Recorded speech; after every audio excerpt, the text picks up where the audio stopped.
especially in fields like the skin microbiome, but in every academic field, they find it hard to zoom out and take inspiration from other fields to try and understand the bigger picture or the bigger implications of what they're doing. So often they focus on tiny little things and get lost down rabbit holes. So what we're doing is we're bringing everything together. So we wanted to find out one unifying measure of healthy skin, and we found that was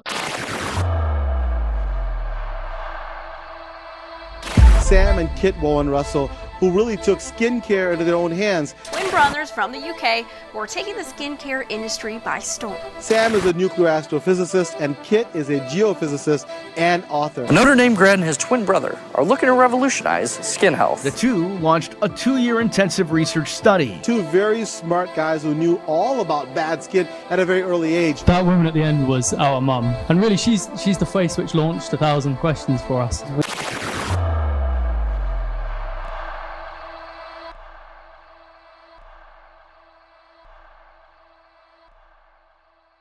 All right, let's crack on. Over the episodes and podcasts we've been doing, you guys have been talking about the microbiome and the influence of a strong, healthy microbiome on the skin, and to good skin health.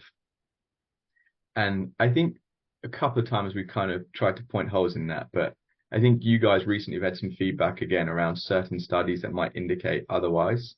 So I'm going to turn it back on you guys again. I'm going to ask for even stronger evidence, please, than what you previously provided. But the question really is, what studies, what literature is there out there that reinforces what you guys are saying, basically? And I'll hand that over to Kit, I think, first.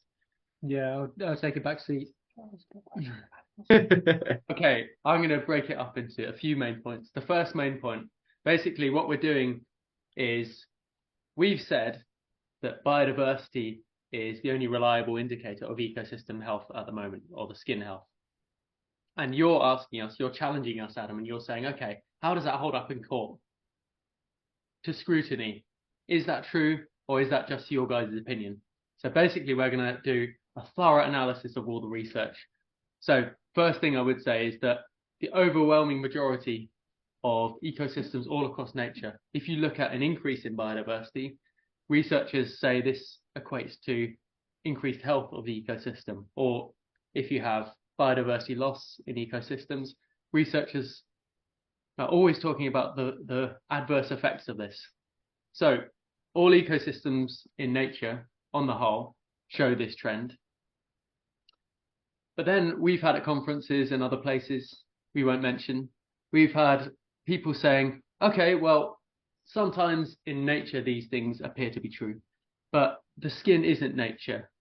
So are the same things true of the skin? Because I've seen a couple of studies which show biodiversity loss where there is no decrease in health and the skin's healthy.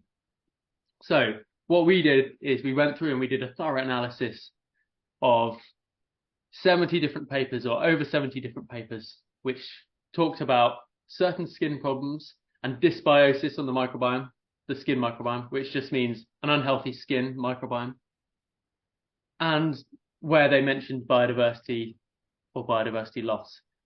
And the overwhelming majority of those ones, 84%, it currently stands at, showed that biodiversity loss was linked with these skin problems or unhealthy skin. So that's my headline. So 84% was they were linked with biodiversity loss. Then what was, because some weren't linked either way, and then what was the the three results? Is there like a neutral result in there? Yeah. Roundabout at the moment there's, I think it's under 7%, may even be 4%. I'll have to recheck my figures. I haven't revised my figures.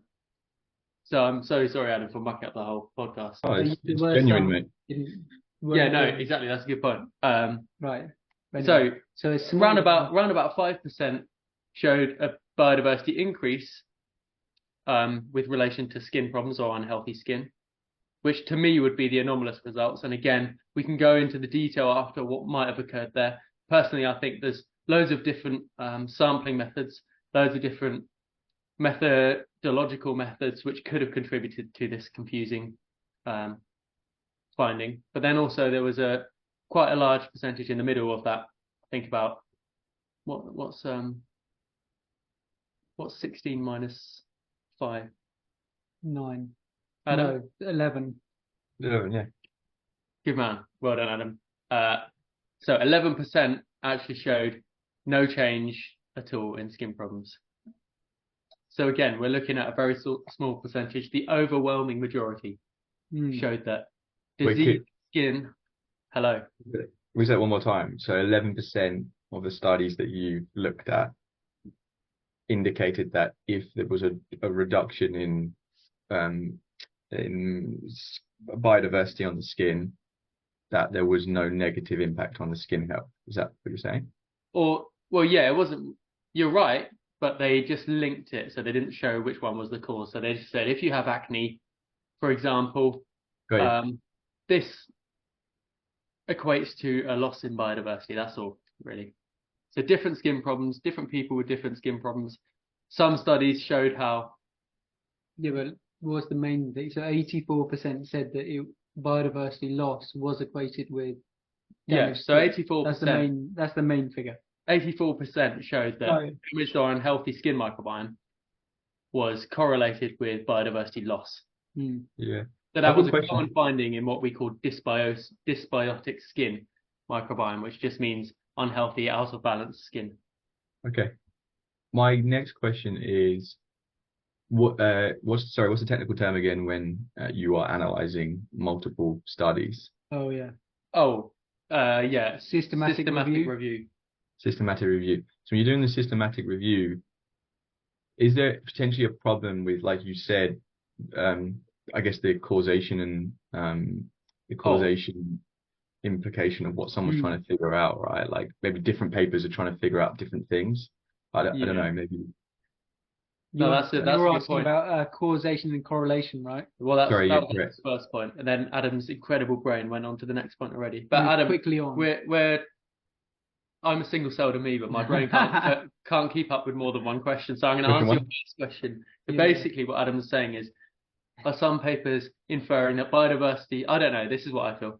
Biodiversity loss causes the acne, or acne causes the biodiversity loss. And that's another really good point I just want to address. You may not have been saying it at all, for which I humbly and profusely apologize for ruining your whole day.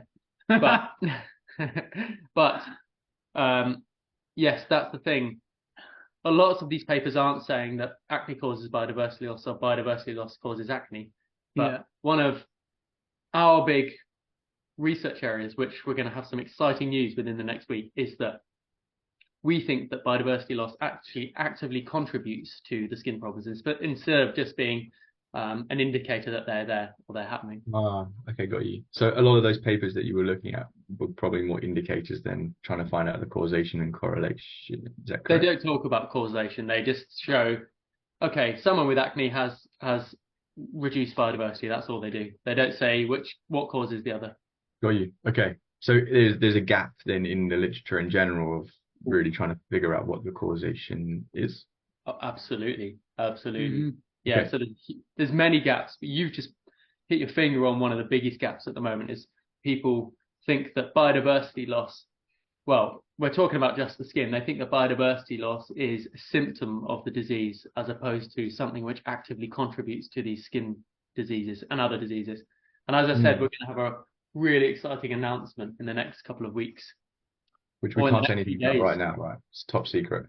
Well, oh no. Well, I mean, you can talk about. No, I can talk about it. You can talk about. We won't go into huge detail, but you can go into the understanding that where if there's lowered biodiversity or if it's in a dysbiotic system, then that means that leaves it open to attack from disease. Yeah. So if it's, I mean, that in itself starts to show how biodiversity loss could cause diseases.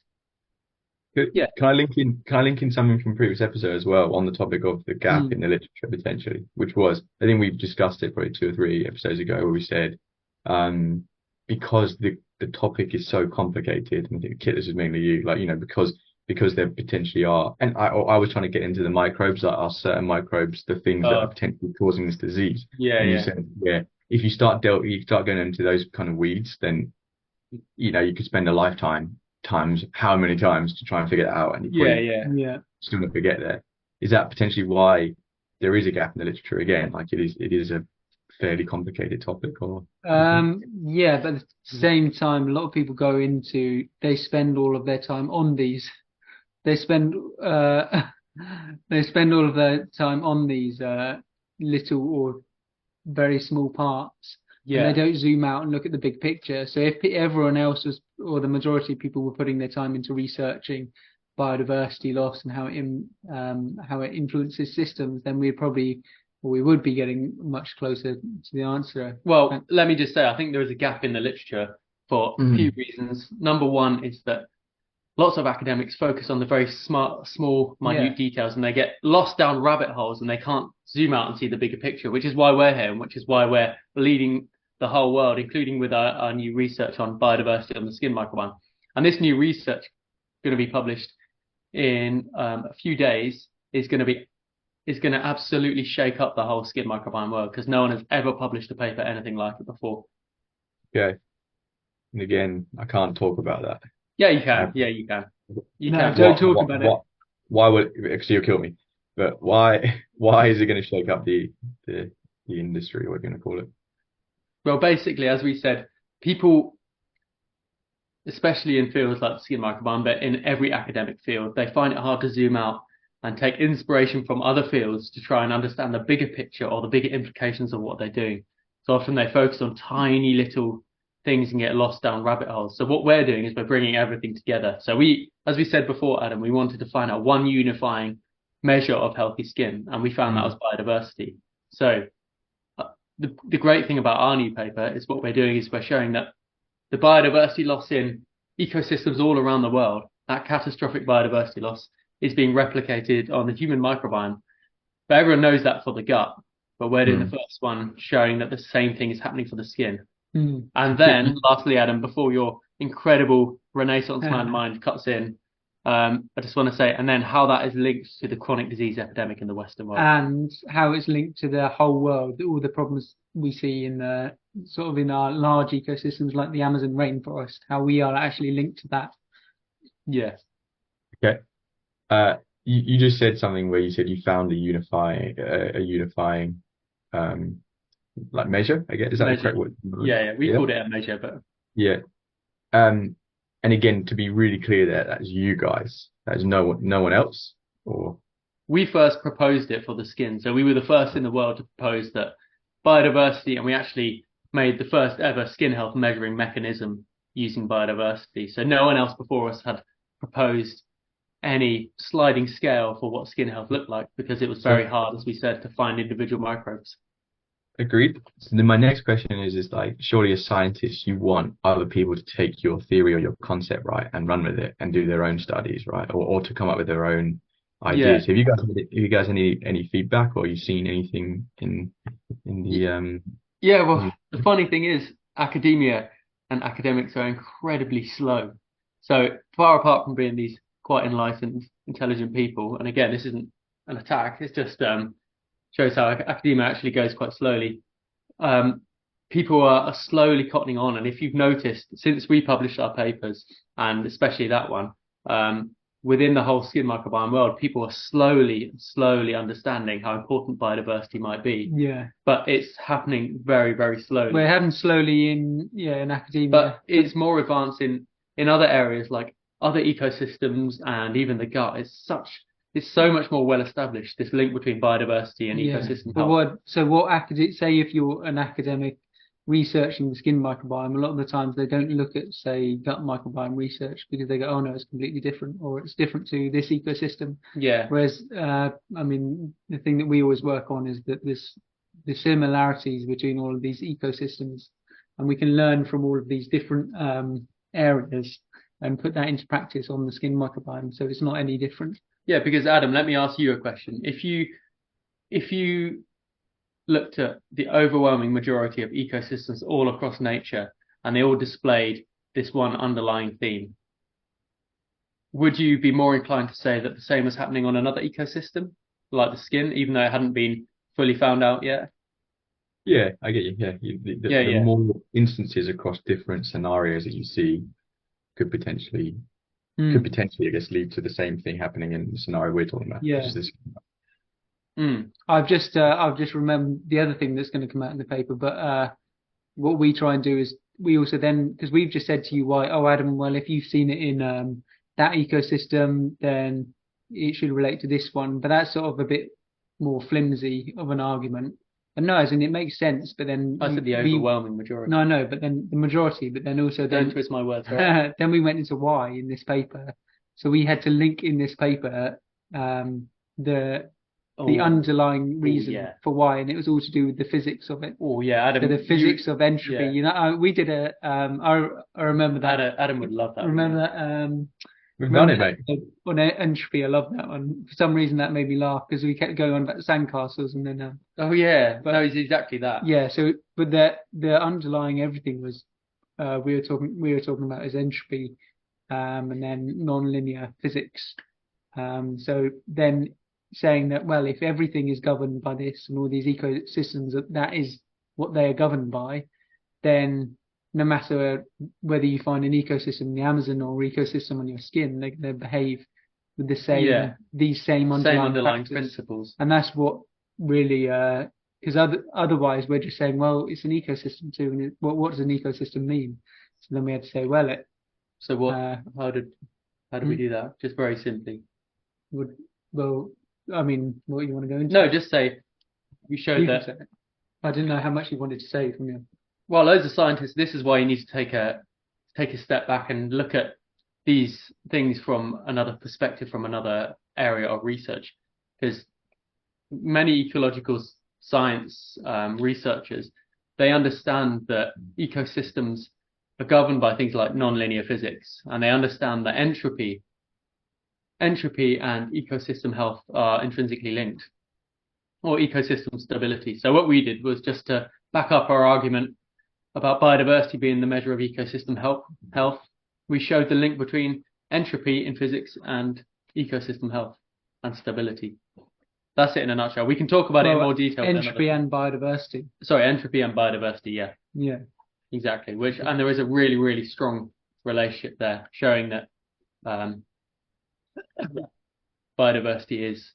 Yeah, my Nick, I'd love to see, because it's great coming from you guys, right? But I would love to see it coming from you seeing this kind of overwhelming. And I know you said that it's academia is very slow, but that would be, for me, that's got to be the next step, right? When other people are saying similar things to what you guys are saying. Well, the good thing is that they're actually starting to cotton on now, because I remember we talked at, I think it was at San Francisco. Oh, it was San Francisco. We talked, actually, funnily, we're thinking about Bridge in the background.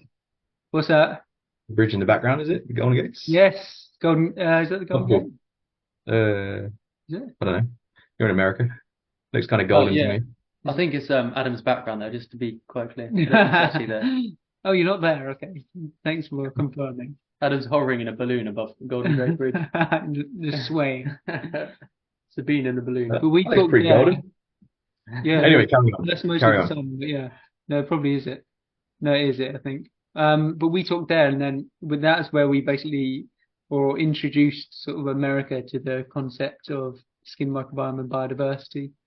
And I remember there some guy was trying to be funny and clever. He said, "I know we're in San Francisco, but it's not all about diversity," because they were talking about all the new drives for diversity and whatever. But everyone was just sort of totally nonplussed by this idea of diversity. But now you see articles in all the top ones like New Scientist, BBC, they're talking now about biodiversity. Yeah, slowly going through. So they're starting to slowly link whereas before they would say, a damaged gut. Whereas now a damaged gut comes with loss of biodiversity. Yeah. And then in big articles, and even the skin, they've linked the skin in a new one in New Scientist today. The skin and the gut come together, and they're talking about lost biodiversity. Yeah. So cool. starting to cotton on to it. Just to be clear, Adam, we were far ahead of the curve, and we were the first in the whole of the skin microbiome research to actually make. I know. Don't worry, mate. Don't worry.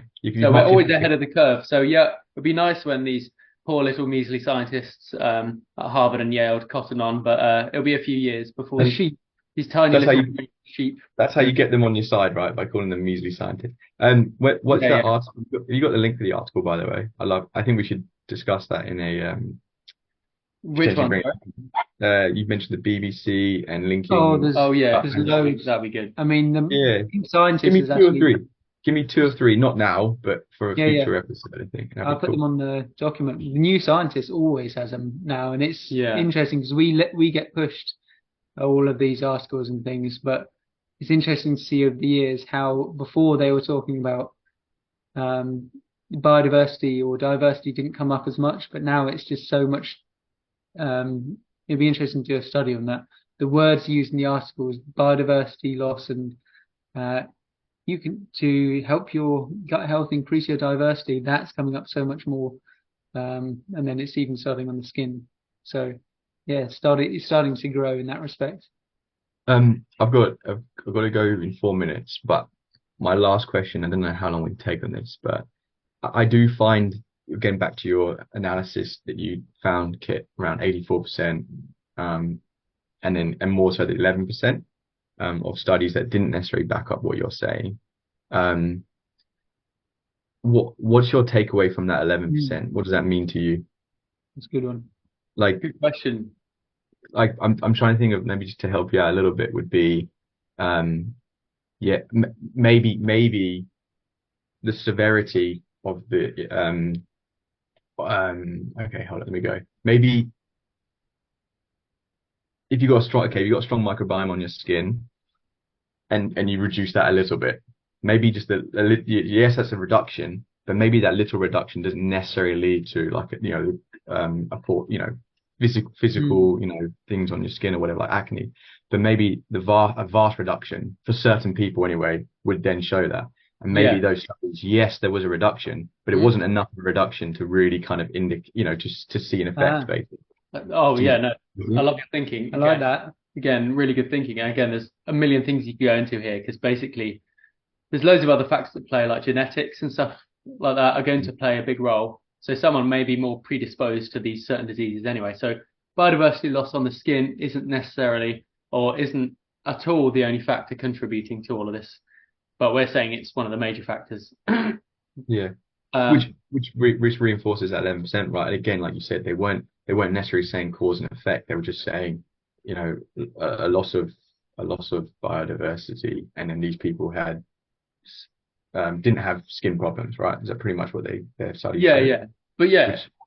But the other thing I would say is that I looked into the papers, and often there are certain things about how they do it, like methodologies and things like this, and also how they measure biodiversity and things like this need to be looked into to really understand why these results might have been, in my eyes, anomalous results might have been achieved. Because sometimes what they do is, different body sites. I'll give you two examples. Number one is different body sites on your skin have different natural biodiversities. So, for example, if you compare, like, your forearm to maybe another place like your face, they're going to have different natural compositions and also different natural biodiversities, most likely. So if you're comparing someone's skin, and you compare the skin on the same body of someone with acne, say they have acne on their face, and you compare that bit there to your forearm, it's not comparing like for like, because you've got two different starting points. And that's where some confusion may arise sometimes, and other things about how they do the methods. Yeah. But let's end it there. I've got to go. But last one, this kind of it's really got me on.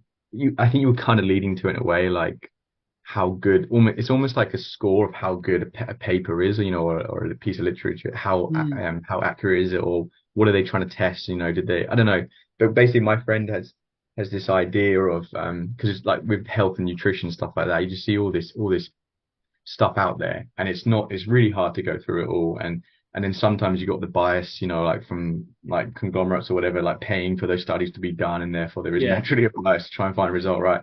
And it's almost to come up with this central source of information that shows both sides. So you're not trying to make a summary for anyone. You're saying here's all the information, but at the same time then pointing out where some of the flaws are in papers and stuff like that. And so again, you're trying to really educate the person reading, as opposed to like forcing a decision down their throat. Oh, absolutely, yeah. I think that's in the Skin Microbiome School, that's our main aim, really. It's to cut through all of the crap and all the bias.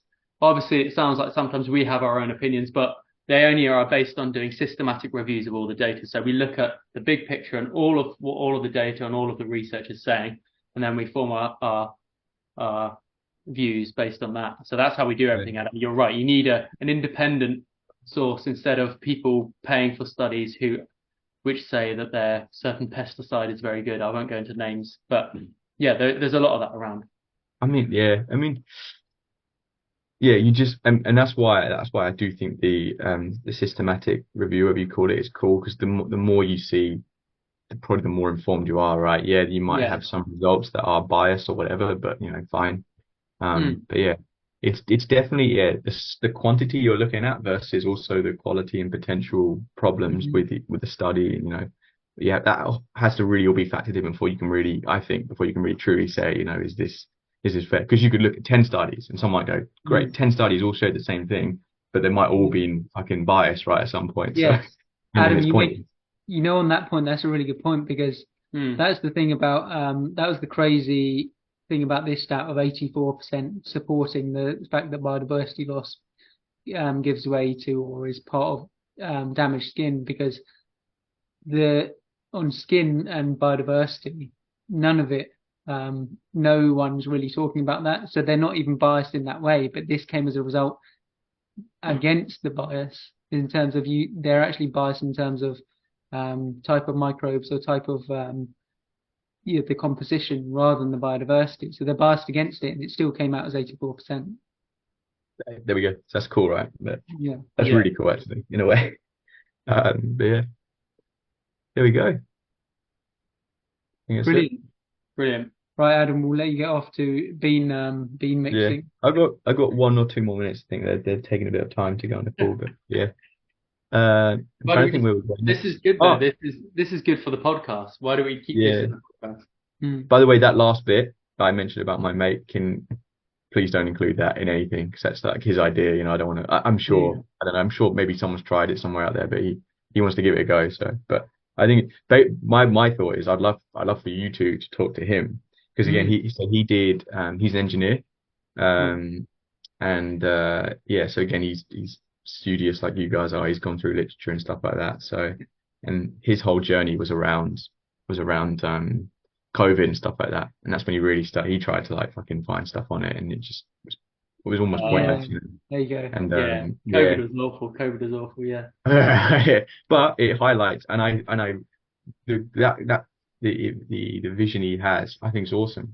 I would be a client. I have the interest. The problem is that I don't want to invest so much time to read through 10 different papers to find out that they're all they're kind of all biased, whatever it is, but and also and not to have both sides kind of lined up or whatever it is, like you're right.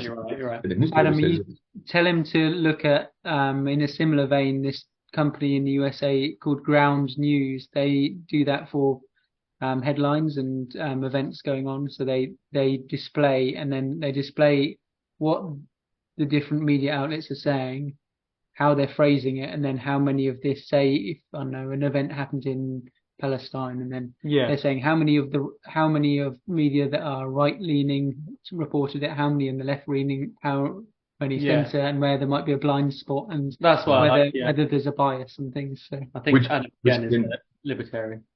Which brings me on to my final point before I really will leave is, please, Gren, we're getting a one-sided view. That's what I was trying to say on the thing earlier. We're getting a one-sided view from you guys. I trust you guys completely, but really, in the end of the day, you want to have sometimes these opposing views, right? So then you can use what you guys. That's what you're there for, Adam. You're there to play devil's advocate and say, look, no, you are, because you're supposed to. That's what you're supposed to challenge us, because you're supposed to say, right, this is coming from you, but what does the other side say? And so that's why we said the 84% stat. But it's still biased, because I'm asking you to tell what the other side is saying. But you really need the other side there to really represent themselves properly, right? Because you could always take some bits from there. True, yeah.